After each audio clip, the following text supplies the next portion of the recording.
मित्रों नमस्कार। आपका बहुत बहुत स्वागत है। मित्रों, आज का दिन हमारे लिए बहुत ही ऐतिहासिक और बहुत ही खुशी का दिन है, क्योंकि हमारा चंद्रयान आज चंद्रमा की सतह पर उतर आएगा। और इसरो ने बताया कि अभी तक जो प्लानिंग है वो बिल्कुल स्मूथ चल रही है, यानी एज पर प्लान चंद्रयान का जो ऑर्बिट है वो अपना उसने जो विक्रम लैंडर है उसको समय पर छोड़ दिया है। और अब विक्रम लैंडर करीबन 25 किलोमीटर की दूरी पर है। और उससे जब वो कल उसे 6:04 पर आ, एक 1 किलोमीटर प्रति सेकंड की स्पीड से चांद की सतह पर उतारा जाएगा। और तब वो क्षण बहुत ही सुखद होगा, वो क्षण बहुत ही ऐतिहासिक होगा कि हमारा जो लैंडर है वो चांद पर उतरेगा और वहाँ से फिर जो प्रज्ञान रोवर है वो निकलेगा। और प्रज्ञान जब निकलेगा तो वो चांद की सतह पर मूवमेंट करेगा। इससे पहले जो ये घटना घटेगी कि उससे करीबन 10 मिनट पहले जो विक्रम लैंडर है वो चांद की फ़ोटो भेजेगा। और जो उसने पहले फ़ोटो खींची थी, जो अभी आज और कल आपने अखबारों में देखी होगी, छपी है, तो वो जो उसने फ़ोटो भेजी है और जो आज फ़ोटो भेजेगा, उन दोनों को वो मैच करेगा। और फिर उसमें देखेगा कि क्या उसमें जो उतनी दूर से फ़ोटो खींची थी और जो अब नज़दीक से फ़ोटो खींची है उसमें क्या अंतर है। और वो ये भी देखेगा कि जहाँ वो उतरना चाहता है, यानी जो साउथ पोल है चांद का, वो उतरने लायक ठीक है। यानी वहाँ ऊबड़ खाबड़ तो नहीं है, पहाड़ तो नहीं है, कहीं वो पहाड़ से गिर ना जाए, जैसे हमारे हिमालय में है, ऊंची पहाड़ियाँ हैं, चोटियाँ हैं, गहरी खाइयाँ हैं, ऐसे चांद पर भी हैं। तो जो उसने अभी फ़ोटो भेजी वो दूर से भेजी है, वो तो प्लेन दिख रहा है। लेकिन अब जब ये नज़दीक से 25 किलोमीटर ऊपर से फ़ोटो खींचेगा तो तब उसमें थोड़ा सा और चीज़ें और क्लियरिटी होगी। तो इसरो ने कहा कि ये बिल्कुल मिशन तय कार्यक्रम के अनुसार आगे बढ़ रहा है। और इसके जो लैंडर के चंद्रमा की सतह पर उतरने के तय समय के एक दिन पहले मंगलवार को चंद्रयान 3 मिशन निर्धारित कार्यक्रम के अनुसार आगे बढ़ रहा है। और इसरो के टेलीमेट्री, ट्रैकिंग और कमांड नेटवर्क में स्थित मिशन ऑपरेशंस कॉम्प्लेक्स में उत्साह का माहौल है। इसरो ने चंद्रमा पर भारत की तीसरे मिशन की प्रणालियों की नियमित जांच की जा रही है और उसे सुचारू रूप से उसका संचालन हो रहा है। और इसका लाइव टेलीकास्ट होगा, जो इसरो का उसका अपना सोशल मीडिया है उस पर होगा। उसके अलावा वो सैटेलाइट से भी प्रसारित करेगा, जिसको सारे टीवी चैनल और दूरदर्शन, क्योंकि दूरदर्शन जब उसको टेलीकास्ट करेगा तो वो फिर फीड सभी चैनलों को या जो सोशल मीडिया को देगा और वो सब उसका लाइव टेलीकास्ट कर सकते हैं। और जो सुनीता विलियम है, भारतीय मूल की अमेरिकी नासा की साइंटिस्ट, जो अंतरिक्ष में गई थी, और उन्होंने कहा कि वो बहुत ही उत्सुक है और उत्साहित है ये देखने के लिए कि चंद्रमा पर जो चंद्रयान 3 उतरेगा। और मतलब जो आज लैंडर मॉड्यूल ने चंद्रमा के दक्षिण ध्रुव पर की जो फोटो भेजी है उसमें तो लग रहा है कुछ ऊबड़ खाबड़ है, पत्थर है और रेगिस्तान टाइप है। लेकिन वो आ, ऐसा नहीं दिख रहा कि बड़े बड़े वहाँ गड्ढे हैं जहाँ से अभी तस्वीर उतारी है। इसका मतलब ये कि वो ठीक है। और यहाँ से जो इसरो उसे कंट्रोल कर रहा है कि कितनी दूर जाना है, जहाँ खाई होगी वहाँ से उसे दूर करना है। क्योंकि ये भी प्लानिंग है कि चंद्रमा की सतह से 70 किलोमीटर ऊंचाई से जो उसने अब तस्वीर भेजी है 70 किलोमीटर ऊपर से, तो अभी जब ये नीचे कल 25 किलोमीटर आ जाएगा तो उसे और तस्वीर भेजेगा और उससे फिर ये चंद्रमा की जो सतह है, क्योंकि अभी जो दूर से जो पहाड़ दिख रहे हैं,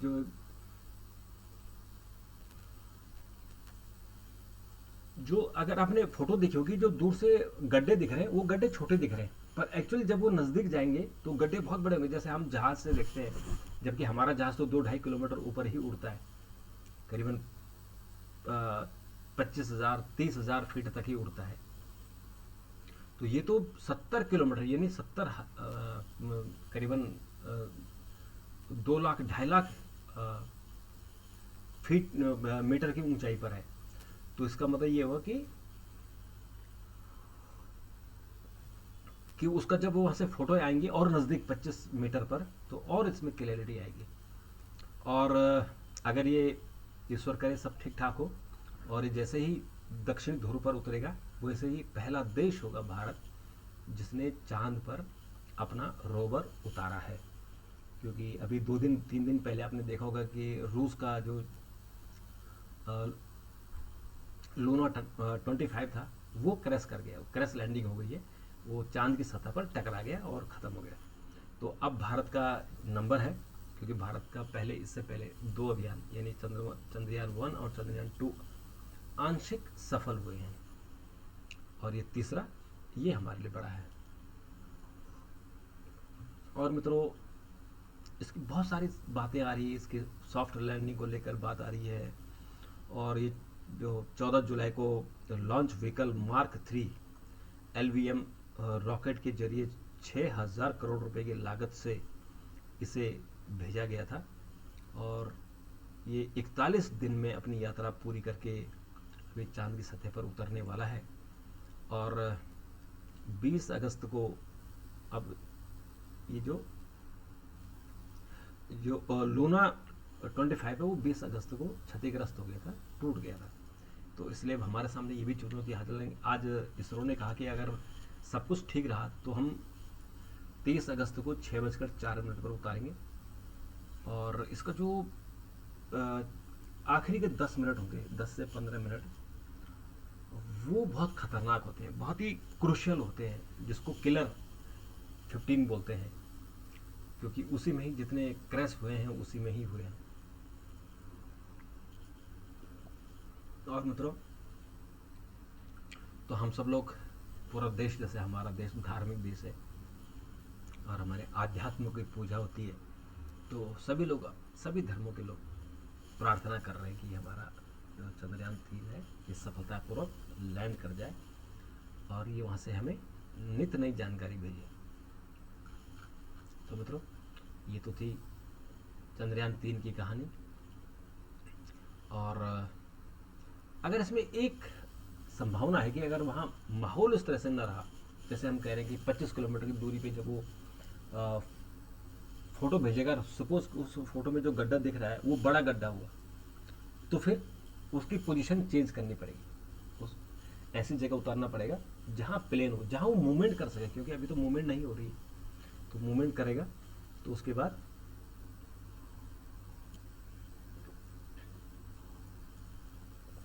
तो उसके लिए फिर जो है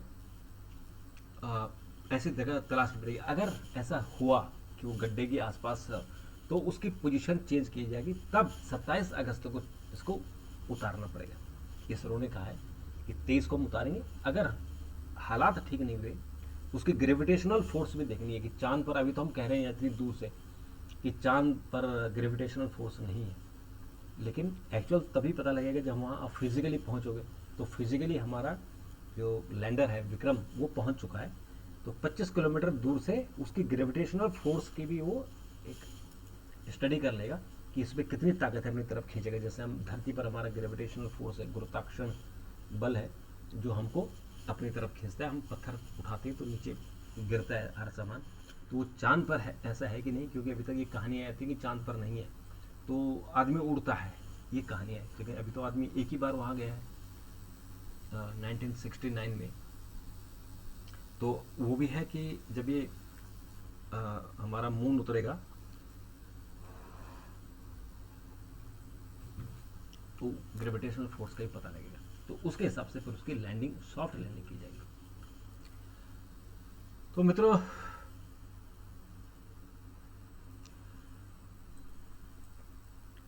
मणिपुर की तो चिंता है, सब पूरा देश को चिंता है। वहाँ हालात सामान्य नहीं हो रहे हैं और वहाँ 2 दिन पहले फिर दंगे हुए थे, 3 लोगों की मौत हो गई थी।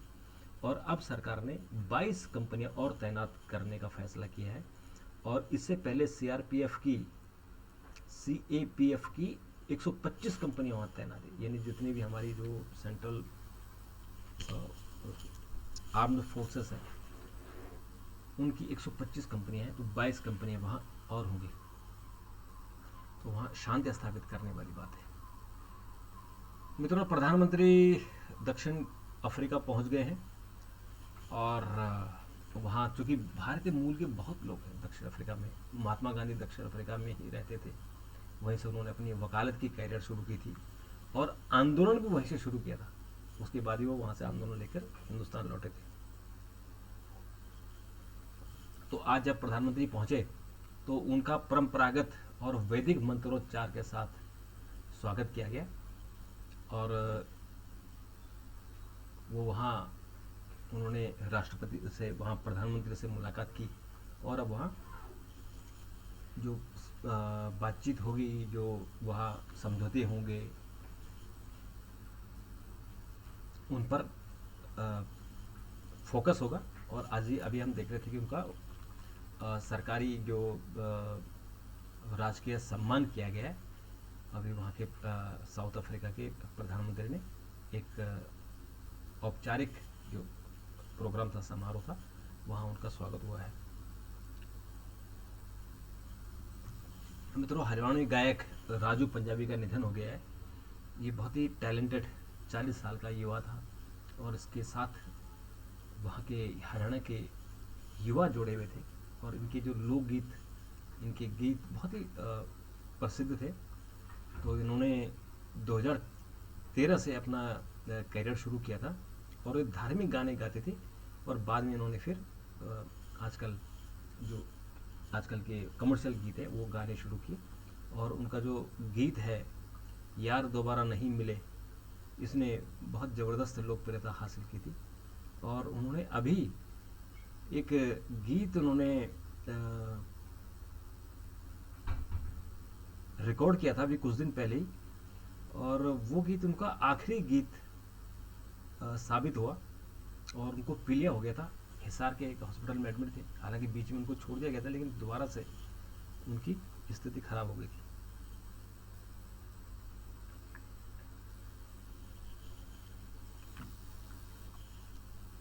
मित्रों, अभी कुछ दिन पहले हमने एक खबर दी थी कि भ्रष्ट अफसरों पर कार्रवाई करने में तो सीबीसी ने अपनी रिपोर्ट दी थी कि सबसे ज़्यादा भ्रष्ट अफसर रेलवे में है, होम मिनिस्ट्री में है, डीओपीडी में है, बैंकों में है, एक लिस्ट दी थी।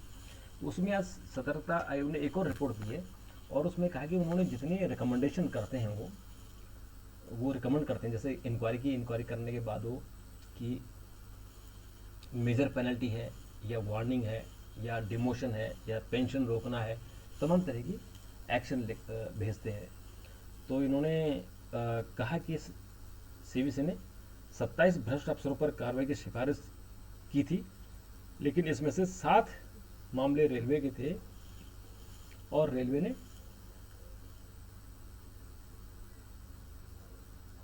सहमत नहीं हुए उनसे। तो अकेले रेलवे मंत्रालय से जुड़े अधिकतम 7 मामले शामिल हैं जिन्होंने रेलवे ने उन पर कार्रवाई करने से मना कर दिया। तो और भी मंत्रालय के लोग हैं जो जिनकी इन्होंने रिकमेंड किया था कि इसको मेजर पेनल्टी, पर उन डिपार्टमेंट ने नहीं किया। उनको लगा कि हो सकता है कि सीबीसी ने सही नहीं किया होगा।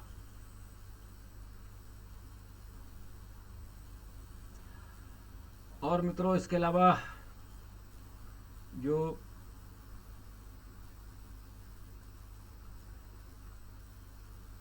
कुछ और खबरें हैं,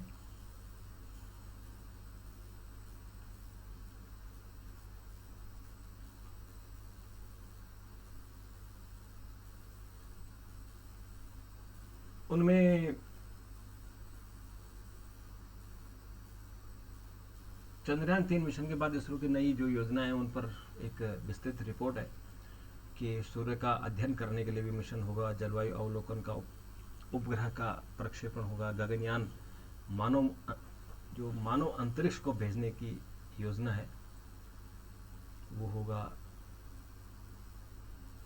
और चंद्रमा की कई जो रहस्य हैं उनसे पर्दा उठेगा।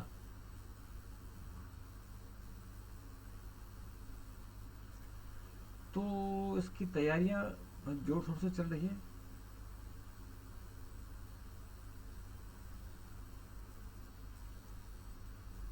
और इसके अलावा मित्रों, इमरान को जेल में गंभीर चुनौतियों का सामना करना पड़ रहा है। गोपनीयता के लिए कोई जगह नहीं है और वो उनको जनरल अटक जेल में, जनरल वार्ड में रखा गया है।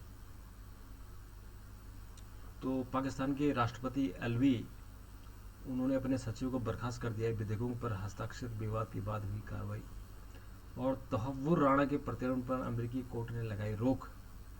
एक कोर्ट उसको छोड़ रहा है, दूसरा कोर्ट रोक दे रहा है। बड़ा नाटक चल रहा है इधर। और अमेरिका के लिए वैगनर लड़ाकों की भर्ती कर रहा है प्रिगोजिन। ये प्रिगोजिन भी इसका, ये अंतर्राष्ट्रीय, ये भी आतंकवादी बन गया है, जिसको चाहे चेतावनी दे रहा है, धमकी दे रहा है।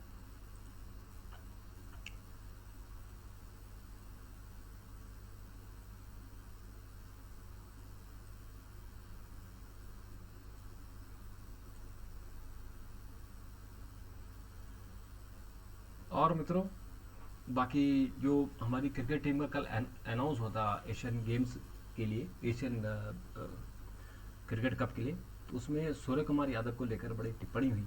जो टॉम मूडी हैं, ऑस्ट्रेलिया के क्रिकेटर और सनराइजर हैदराबाद के कोच रहे, उन्होंने कहा कि सूर्य कुमार का जो T20 के लिए तो बहुत अच्छे प्लेयर है, लेकिन वनडे के लिए नहीं है। पर मुझे लगता है कि जो व्यक्ति T20 इतना अच्छा खेल रहा है, वो वनडे क्यों नहीं खेल सकता, ये बात समझ में नहीं आती। T20 और वनडे में बहुत अंतर नहीं है। वनडे में आपको बहुत जल्दी रन बनाने पड़ते हैं, वनडे में भी जल्दी बनाने पड़ते हैं। वनडे कोई टेस्ट मैच नहीं है। तो इससे टॉम मूडी की बातों से मैं सहमत नहीं हूँ।